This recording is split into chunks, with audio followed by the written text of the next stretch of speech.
అన్నా నమస్తే గోపాలన్న. నమస్తే. మీరు ఇప్పుడు ఈ బ్యాడీకి మన మందు అన్నారు కదా, అగ్రిషైన్ది.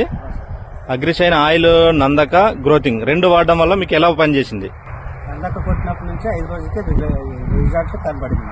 ఎట్లా ఏ విధంగా కనపడింది మీకు రిజల్ట్? ఇంతకుముందు నల్లి పేను అదంతా ఉండేది. అది కొట్టిన తర్వాత 5 రోజులకి కొద్దిగా గ్రోతింగ్ వచ్చింది. నల్లి కూడా కనపడటం లేదు, నీటికి పోయిందా?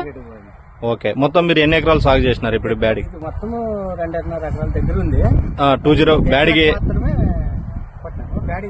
బ్యాడీ వెరైటీ 2043. ఓకే.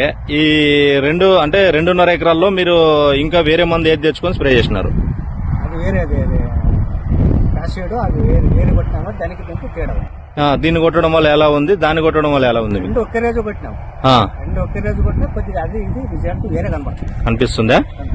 మీకైతే తేడా కనిపిస్తుంది. తేడా కనిపిస్తుంది. దీన్ని కొట్టడం వల్ల కొసలు గానీ నీటికి రావడము, మాడిపోకుండా బాగా రావడం జరిగింది.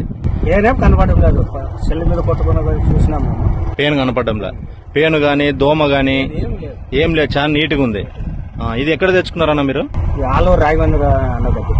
ఏ ఊరు మీది? ఇక్కడ అది మనేకుర్తి, ఆలూరు మండలం. మనేకుర్తి గ్రామం, ఆలూరు మండలం. కర్నూలు జిల్లా. Okay okay, Kurnool district. మీరు ఎక్కడ ఇప్పుడు ఆలూరు రాఘవేంద్ర సార్ దగ్గర తెచ్చుకున్నారా? ఆలూరు రాఘవేంద్ర అన్న దగ్గర.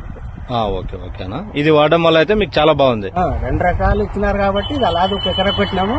అది వేరే ముందు కొట్టినాము అంటే దానికి దీనికి తేడా ఉంది. గంట కొడితే పేను కనబడుతుంది, ఆడ కనబడుతుంది. ఓకే. మీకు సైడ్ కొమ్మలు కూడా బాగా వచ్చినాయా? నీట్గా వచ్చింది. సైడ్ కొమ్మలు అంటే ఇట్లా మనకి చేను కూడా బాగా నీట్గా వచ్చింది.